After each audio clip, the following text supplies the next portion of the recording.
بسم اللہ الرحمن الرحیم۔ مسلمانوں کی اکثریت شرک سے ناواقف ہے۔ اکثر مسلمانوں کے عقیدے میں شرک ہوتا ہے، جانے یا انجانے میں، اور ہمیں معلوم بھی نہیں ہوتا۔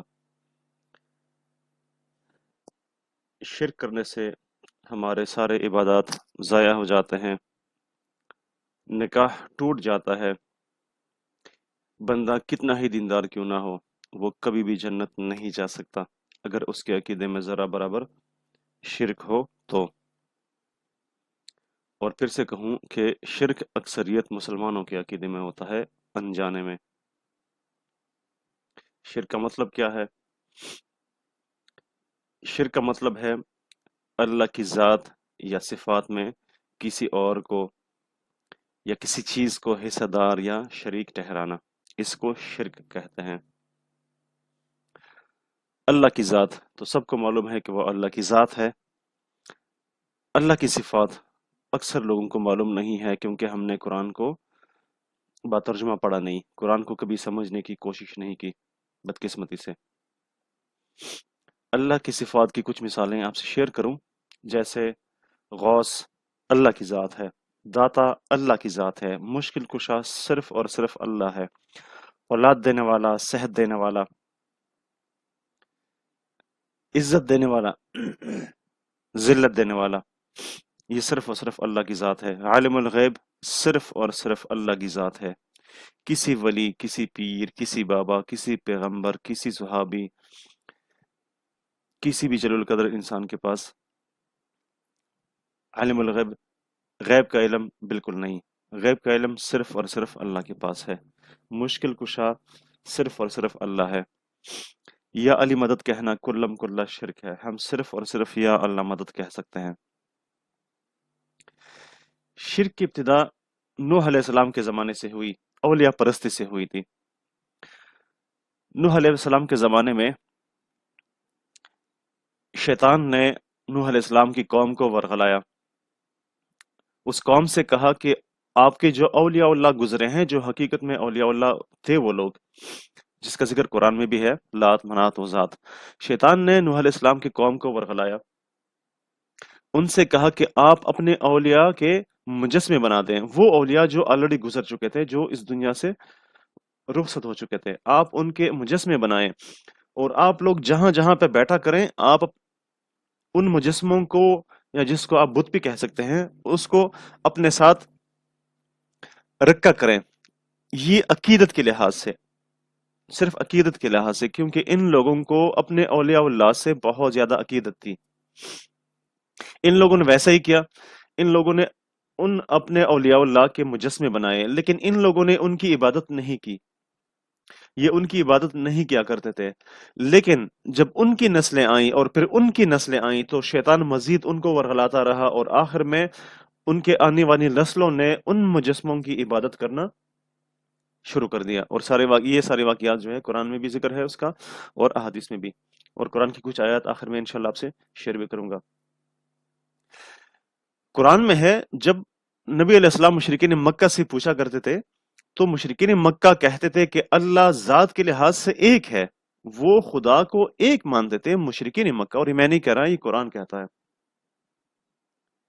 وہ صفات کے لحاظ سے اللہ کی صفات میں شرک کیا کرتے تھے۔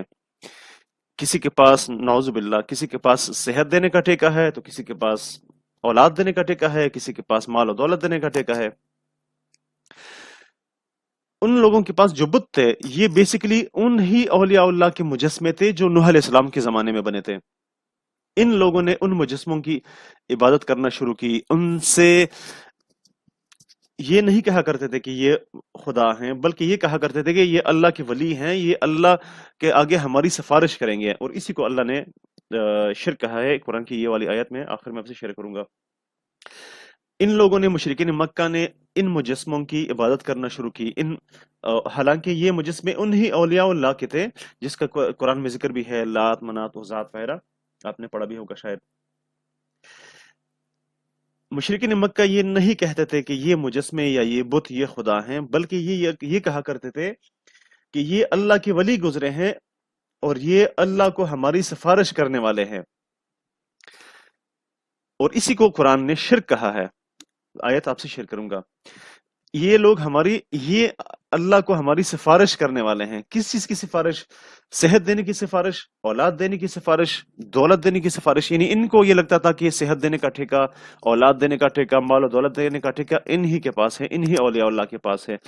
और ये कुल्लम कुल्ला शिर्क है। और इस तरह की सिफारिश करना भी कुल्लम कुल्ला शिर्क है, क्योंकि इसको कुरान ने शिर्क कहा है। आयत आपसे शेयर करूंगा इंशाल्लाह। तो हम मज़ारों पे जाते हैं, पीरों बाबाओं के पास जाते हैं, और हम ये नहीं कहते कि ये वली या ये पीर या ये मज़ार ये खुदा हैं, हम ये नहीं कहते।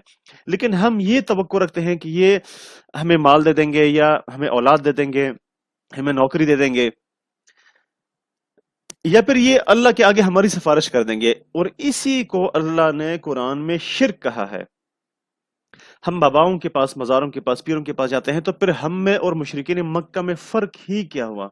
हम में और उनमें तो कोई फ़र्क नहीं पड़ा। हम मज़ारों पे जाते हैं, वो मज़ारों के आगे हम सजदे करते हैं, उनसे मांगते हैं, और वो मुजस्समों के आगे, जो औलिया अल्लाह के मुजस्समे थे, उनके आगे वो सजदे करते थे और उनसे वो मांगते थे। हम डेली बेसिस पे नमाज में कई बार ये आयत पढ़ते हैं, इय्याका नअबुदु व इय्याका नस्तईन। ए अल्लाह, मैं सिर्फ तेरी ही इबादत करता हूँ और मैं सिर्फ तुझ ही से मदद मांगता हूँ।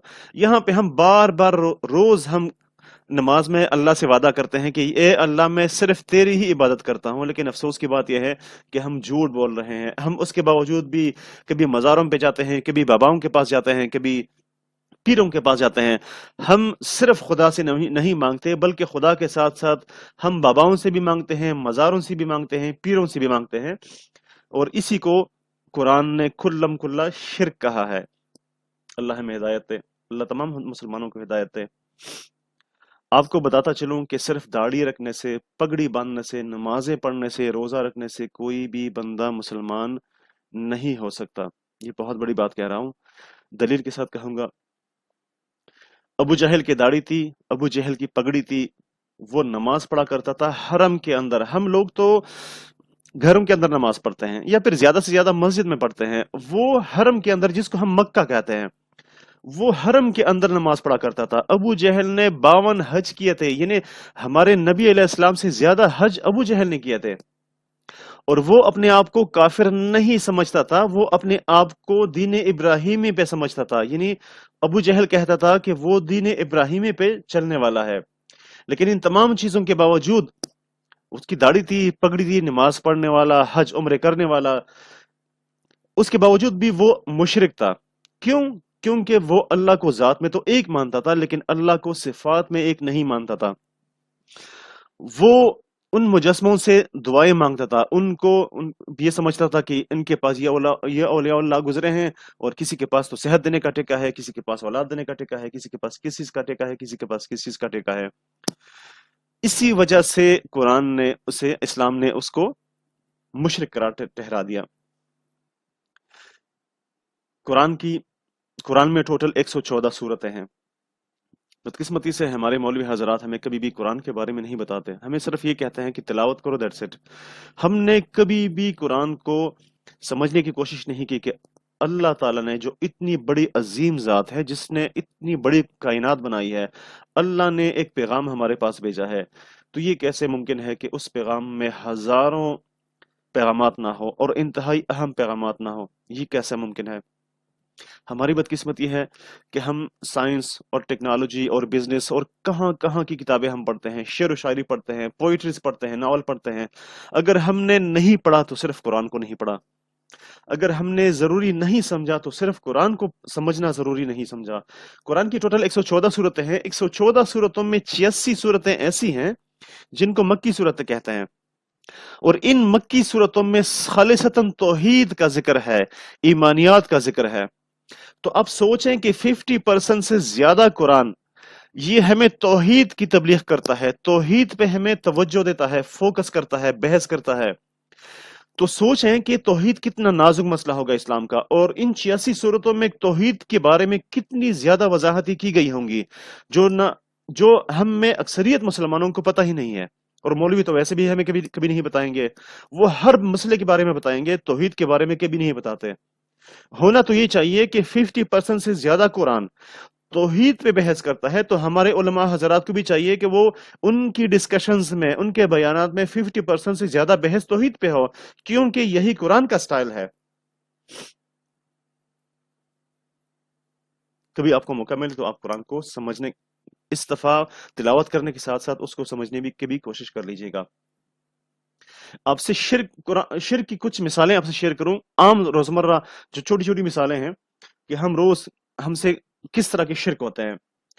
नजर नियाज या मन्नत मांगना, हम सिर्फ अल्लाह के नाम पे मन्नत मांग सकते हैं। किसी वली के नाम पे, किसी पीर के नाम पे नजर नियाज करना, मन्नत मांगना, ये कुल्लम कुल्ला शिर्क है और ये बिल्कुल आम है हमारे यहाँ। बाबाओं के नाम पे देगे चढ़ाना, ये कुल्लम कुल्ला शिर्क है। हुसैन रज़ियल्लाहु तआला अन्हु के नाम पे मुहर्रम में शरबतें वगैरह तकसीम करना, ये कुल्लम कुल्ला शिर्क है। क्योंकि अगर हम कोई भी चीज, कोई भी रिज़्क, कोई भी खाना अगर हम तकसीम करना चाहें, किसी को सदके में देना चाहे, वो सिर्फ अल्लाह के नाम पे दे सकते हैं।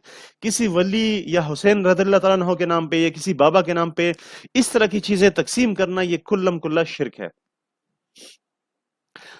खत में मौला अली मुश्किल कुशा, ये कुल्लम कुल्ला शिर्क है और ये बहुत ही ज्यादा आम हो चुका है। किसी का कोई मसला हो तो कहता है कि मौला अली के नाम पे खत्म दिलवा दो, ये कुल्लम कुल्ला शिर्क है। बाबाओं या पीरों से औलाद मांगना, सेहत मांगना, नौकरियां मांगना, ये कुल्लम कुल्ला शिर्क है। या अली मदद कहना, ये कुल्लम कुल्ला शिर्क है। किसी बंदे को गौस कहना, किसी पीर या बंदे को, किसी बुजुर्ग को गौस कहना, दाता कहना, ये कुल्लम कुल्ला शिर्क है।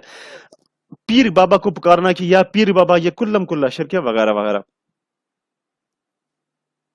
आप देख सकते हैं कि हमारे यहाँ मज़ारों पे कितने नजर नियाज लोग देते हैं उन पीरों के नाम पे, उन बाबाओं के नाम पे, और इस कुरान ने इसको शिर्क कहा है। आयात आखिर में इंशाल्लाह ये सारी कुरान की आयत आपसे शेयर करूंगा। अगर किसी बंदे के अकीदे में शिर्क हुआ, किसी के अकीदे में अगर शिर्क हो तो उसकी नमाजें, उसके रोजे, उसके हज, ज़कात, वो जितनी भी इबादत करें, मसाजिद बना दें, मदारिस बना दें, सब कुछ उसका ज़ाया है। उसकी कोई भी इबादत काबिल कबूल नहीं है। फिर से कहूं, अगर किसी के अकीदे में जर्रा बराबर भी शिर्क हुआ, उसकी कोई भी इबादत काबिल कबूल नहीं है। उसकी दाढ़ी हो, पगड़ी हो, वह नमाजें पढ़ने वाला हो, रोजा रखने वाला हो, हज करने वाला हो, लोगों की मदद करने वाला हो, मसाजिद बनाने वाला हो, उसकी कोई भी इबादत काबिल कबूल नहीं है। और आपको मिसाल दे चुका हूं अबू जहल की। वो इंतहाई मेहमान नवाज इंसान था। जब लोग हज करने मक्का आते थे, ये उनकी मेहमान नवाजी करता था। लेकिन बदकिस्मती से, उसकी बड़ी बदकिस्मती थी कि वो मुशरिक था, उसके अकीदे में शिर्क था, उसकी कोई भी इबादत कबूल नहीं हुई। दो चीजें हैं, एक है माफौकुल असबाब, एक है मातहदुल असबाब। हम किसी से मदद मांग सकते हैं, लेकिन असबाब के साथ। बगैर असबाब के कोई भी बंदा हमारी मदद नहीं कर सकता। हम अपने दोस्त से कर्ज मांग सकते हैं क्योंकि ये असबाब हैं। लेकिन अगर हम किसी बाबा के पास जाते हैं, किसी वली के पास जाते हैं और उनसे ये कहें कि बाबा आप कोई चमत्कार कर दो, मेरी मदद कर दो, ये शिर्क है। ये सिफत सिर्फ और सिर्फ अल्लाह की है। बगैर असबाब के मदद करने वाली जात सिर्फ अल्लाह की है। बगैर असबाब के इज्जत देने वाला, औलाद देने वाला, जिल्लत देने वाला, माल और दौलत देने वाला, ये सिर्फ अल्लाह की जात है। बगैर असबाब के कोई भी इंसान, कोई भी वली, कोई भी बाबा ना आपकी मदद कर सकता है, ना आपको नुकसान दे सकता है, ना आपको नफा पहुंचा सकता है। हम मज़ारों पे जाते हैं, हमें ये तब, चूंकि उनके पास कोई असबाब तो नहीं है, मज़ारों के पास या पीरों के पास या बाबाओं के पास, वो बगैर असबाब के, हम अगर हम उनसे ये तवक्को रखें कि वो हमारी मदद कर देंगे, हमें औलाद दे देंगे, हमें नुकसान या नफा दे देंगे, ये सब शिर्क है। अगर कोई बंदा, अगर वो जिंदा हो, वो हमारी मदद कर सकता है असबाब के साथ।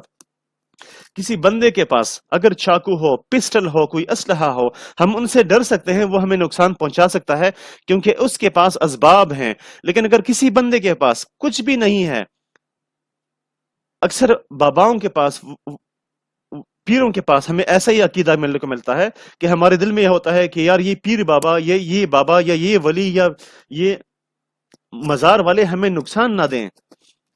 ये शिर्क है क्योंकि उसके पास कोई असबाब ही नहीं है। तो बगैर असबाब के किसी से तवक्को रखना या मदद मांगना या उससे डरना, ये शिरक है। लेकिन असबाब के साथ हम किसी से डर भी सकते हैं, किसी से मदद भी मांग सकते हैं, किसी से पानी खाना भी मांग सकते हैं, क्योंकि वो असबाब के साथ है। ये दो बड़ी अहम चीजें हैं शिरक को समझने के लिए, कि माफौकुल असबाब यानी असबाब के साथ और असबाब के बगैर। इंसान हमें असबाब के साथ नफा नुकसान दे सकते हैं, बगैर असबाब के सिर्फ और सिर्फ अल्लाह ही की वो जात है जो हमें नफा या नुकसान दे सकते हैं।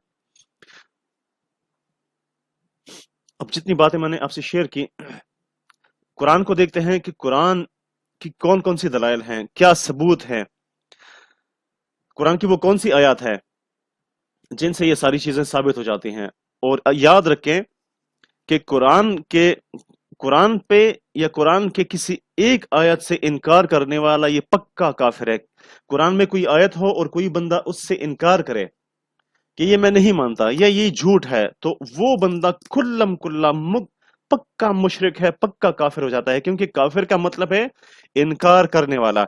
अब कुरान की आयत में आपसे आपके सामने रखता हूं, आप खुद भी अगर आपके पास तर्जुमे वाला कुरान हो, आप खुद भी घर में उठा के वो देख सकते हैं, आप इंटरनेट पे देख सकते हैं इन आयत का तर्जुमा।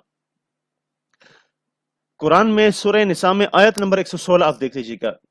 इसमें कहते हैं इन्नल्लाह ला यग़फ़िरु अन युश्रका बिही व यग़फ़िरु मा दून ज़ालिका लिमन यशा। सूरह निसा आयत नंबर 116। अल्लाह शिर्क करने वाले को कभी भी नहीं बख्शता, अल्लाह उसे नहीं बख्शता कि उसका कोई शरीक ठहराया जाए। ये मैं नहीं कह रहा, ये कुरान कहता है। मुशरिक बंदे की मगफिरत कभी नहीं होगी। जिसने अल्लाह के जात या सिफात में जर्रा बराबर शिर्क किया, तो कुरान कहता है कि उसकी मगफिरत कभी भी नहीं होगी, अल्लाह उसको कभी नहीं बख्शता, और अल्लाह कभी झूठ भी नहीं बोलता, क्योंकि वो खुदा है, वो जो कहता है वो करता है। कुरान की दूसरी आयत है इन्नहु मन युश्रिक बिल्लाहि फ़क़द हर्रमल्लाहु अलैहिल जन्नत व मअवाहुन नार। सूरह माइदा आयत नंबर 72। बेशक जो अल्लाह का शरीक ठहराए तो अल्लाह ने उस पर जन्नत हराम कर दी और उसका ठिकाना जहन्नम है, दोजख है। नार दोजख को कहते हैं, आग को कहते हैं। जिसने अल्लाह के साथ शिर्क किया, जैसे आपसे जिक्र भी कर चुका हूं, मुशरिकीन मक्का भी अल्लाह को जात में एक मानते थे, वो अगर शिर्क करते थे तो अल्लाह की सिफात में शिर्क करते थे। तो अगर किसी ने जर्रा बराबर भी शिर्क किया, उस पर जन्नत हमेशा हमेशा के लिए हराम है और वो हमेशा हमेशा जहन्नम में जलता रहेगा। इसी तरीके से कुरान की दूसरी आयत है अंतदुहुम ला यस्माउ दुआअकुम वलौ समिउ मस्तजाबु लकुम व यौमल क़ियामति यकफुरुन बिशिरकिकुम। सूरह फातिर आयत नंबर 14।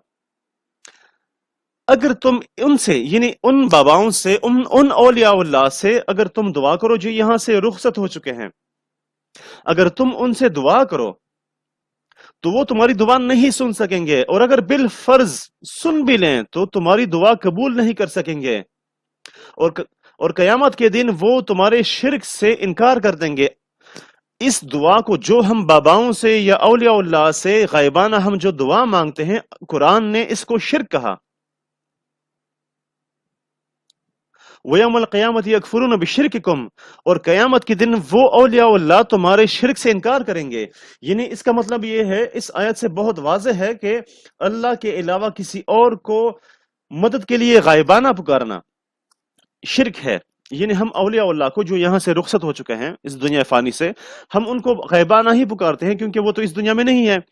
इसको कुरान ने शिर्क कहा है। जैसे हम या अली मदद कहते हैं, या हम गौस मदद कहते हैं, पीर बाबा मदद कहते हैं, या पीर बाबा मेरी मदद फरमा वगैरह वगैरह, इन सारी चीजों को कुरान की सूरह फातिर आयत नंबर 14 ने कुल्लम कुल्ला शिर्क ठहरा दिया है। अब इस आयत से अगर कोई इनकार करेगा तो वो भी काफिर है, क्योंकि कुरान की आयत से तो हम इनकार कर नहीं सकते। और अगर हम इस आयत पे यकीन करेंगे तो हमें इन बाबाओं से, इन पीरों, इन मज़ारों से हमें दुआएं नहीं मांगनी चाहिए, बल्कि हम दुआ मांग सकते हैं या तो उन लोगों से जो जिंदा हैं, जैसे हमारे वालिदैन या बुजुर्गान दीन, या फिर हम सिर्फ और सिर्फ खुदा से दुआ मांग सकते हैं। वैसे हैरत की बात यह भी है कि हम रोजाना नमाज पढ़ते हैं, नमाज की हर एक रकात में हम खुदा से कहते हैं वइय्याक नस्तईन, या अल्लाह मैं तुझ ही से मदद मांगूंगा।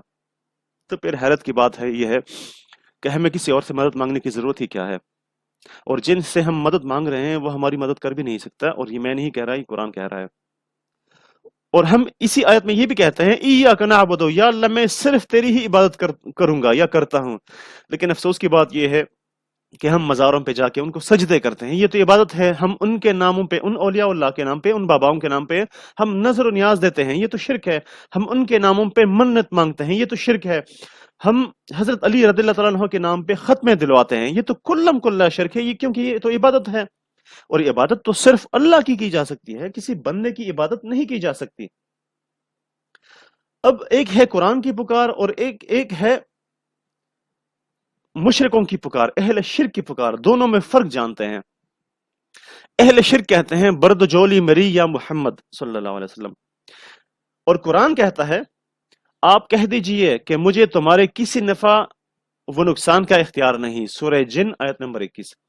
अहले शिर्क कहते हैं जो भी मांगना है दरे मुस्तफा से मांगो। अस्तगफिरुल्लाह, ला हौला वला कुव्वता इल्ला बिल्लाह। कुरान कहता है और तुम्हारे परवरदिगार ने कहा है कि तुम मुझे पुकारो, मैं ही तुम्हारी दुआ कबूल करूंगा। सूरह मोमिन आयत नंबर 60। अहले शिर्क कहते हैं, मुशरिक कहते हैं सारे नबी तेरे दर के सवाली। और ये नात तो बहुत ही ज्यादा मशहूर है, हमें पता भी नहीं है कि इसमें हम खुल्लम खुल्ला शिर्क कर रहे हैं। कुरान कहता है ए लोगो तुम सब अल्लाह के दर के फकीर हो, किसी वली के दर की नहीं, किसी नबी के दर की नहीं, किसी सहाबी के दर की फकीर नहीं, बल्कि सिर्फ अल्लाह के दर की फकीर हो, और अल्लाह तो गनी व हमीद है। सूरह फातिर आयत नंबर 15। मुशरिक कहते हैं ख्वाजा ना देगा तो फिर कौन देगा। अस्तगफिरुल्लाह। कुरान कहता है बेशक अल्लाह जिसे चाहता है बेशुमार रिज़्क अता फरमा देता है। सूरह आल इमरान आयत नंबर 37। मुशरिक कहते हैं नूरानी नूर हर बला दूर। कुरान कहता है अगर अल्लाह तुमको कोई तकलीफ पहुंचाए तो अल्लाह के सिवा कोई उसको दूर करने वाला नहीं। सूरह आल इमरान, सूरह इनाम आयत नंबर 17। अब हमारी मर्जी कि हम मुशरिकों अहले शिर्क की पुकारों पे, उनकी बातों पे यकीन करें या कुरान की बातों पे यकीन करें। और ये आप ये याद रखें कुरान सिर्फ कुरान नहीं है, बल्कि कुरान अल्लाह का कलाम है। कुरान में जो कुछ हमसे कहा गया है वो अल्लाह ने ही हमसे कहा है। अब हमारी मर्जी है कि हम मुशरिकों की बातों पे यकीन करें या खुदा की बातों पे यकीन करें, कुरान की बातों पे यकीन करें। इसी तरीके से कुरान की एक आयत है कुल ला यअलमु मा फिस समावाति वल अर्दिल गैब इल्ला वमा यशऊरुना अय्याना युबअसून। सूरह नमल आयत नंबर 65। कह दो कि जो लोग आसमानों और जमीनों में हैं खुदा के सिवा गैब की बातें नहीं जानते, और ना ये जानते हैं कि कब जिंदा करके उठाए जाएंगे। यानी इस आयत के मुताबिक आसमानों में और जमीन में कोई भी चीज या कोई भी बंदा या कोई भी वली या कोई भी पीर, किसी के पास भी इल्म गैब नहीं है। बल्कि इन औलिया को, इन इंसानों को तो ये भी नहीं मालूम कि वो कब जिंदा करके कयामत के दिन उठा दिए जाएंगे। तो अब हम इनसे इल्म गैब की तवक्को कैसे रख सकते हैं? हम कैसे कह सकते हैं कि हजरत अली रज़ियल्लाहु तआला अन्हु के पास इल्म गैब था, या गौस के पास इल्म गैब है? वैसे गौस तो सिर्फ अल्लाह ही है। या पीर बाबा के पास इल्म गैब है, या फलाने पीर के पास इल्म गैब है, या फलाने वली के पास इल्म गैब है, या नबी अलैहिस्सलाम के पास इल्म गैब है। ये तो कुल्लम कुल्ला शिरक है, क्योंकि कुरान की आयत ने इससे साफ इनकार कर दिया है कि इल्म गैब अगर है तो वह सिर्फ और सिर्फ अल्लाह के पास है। अब किसी के अकीदा ये हो कि अल्लाह के अलावा किसी नबी के पास इल्म गैब है, या किसी वली के पास है, किसी पीर के पास है, तो वो बिल्कुल मुशरिक है इस आयत के मुताबिक। मेरे भाइयों, मेरी बहनों, अकीदे का मामला बहुत ही नाजुक है। एक बहुत सादा सी मिसाल आपसे शेयर कर देता हूं। एक फिरका है जिनकी दाढ़ियां हैं, वो नमाजें पढ़ते हैं, पगड़ियां बांधते हैं, तर्जुमे करते हैं, रोजे रखते हैं, वो सदकात देते हैं, लेकिन वो मुशरिक है। सारे उम्मत मुस्लिमा का मुत्तफिका अकीदा है कि कादियानी पक्के काफिर हैं। वजह, अब वो नमाज पढ़ते हैं, जिक्र अस्कार करते हैं, पगड़ियां बांधते हैं, उनकी दाढ़ियां हैं, वो कुरान के तर्जुमे करते हैं, उसके बावजूद भी اسلام نے اس کو کافر ٹھہرا دیا صرف ایک بات کی وجہ سے. وہ نبی علیہ السلام کو بھی مانتے ہیں پیغمبر، لیکن وہ یہ کہتے ہیں ایک بات کی وجہ سے وہ کافر ٹھہرا دیے گئے. وہ کہتے ہیں کہ نبی علیہ السلام تو پیغمبر ہیں لیکن آخر پیغمبر نہیں. آپ اس بات سے سمجھ لیجئے گا کہ عقیدے کا معاملہ کتنا نازک ہے کہ باوجود داڑیوں کے، پگڑیوں کے، نمازوں کے، ذکر اذکار کے، اس کے باوجود بھی اسلام نے ان لوگوں کو کافر ٹھہرا دیا، کیونکہ ایک بات سے انہوں نے انکار کیا، نبی علیہ السلام کو آخری پیغمبر ماننے سے انکار کیا ان لوگوں نے. اسی طریقے سے شیعہ حضرات جو ہیں ان میں اکثریت کافر ہیں، مشرک ہیں، کیونکہ وہ حضرت علی سے مدد مانگتے ہیں. وہ کہتے ہیں یا علی مدد. اس ایک عقیدے کی وجہ سے اسلام نے شیعہ حضرات کے اکثریت لوگوں کو جو جن کا یہ عقیدہ ہے، جو حضرت علی رضی اللہ تعالیٰ عنہ سے مدد مانگنے والے ہیں، وہ مشرک ہیں.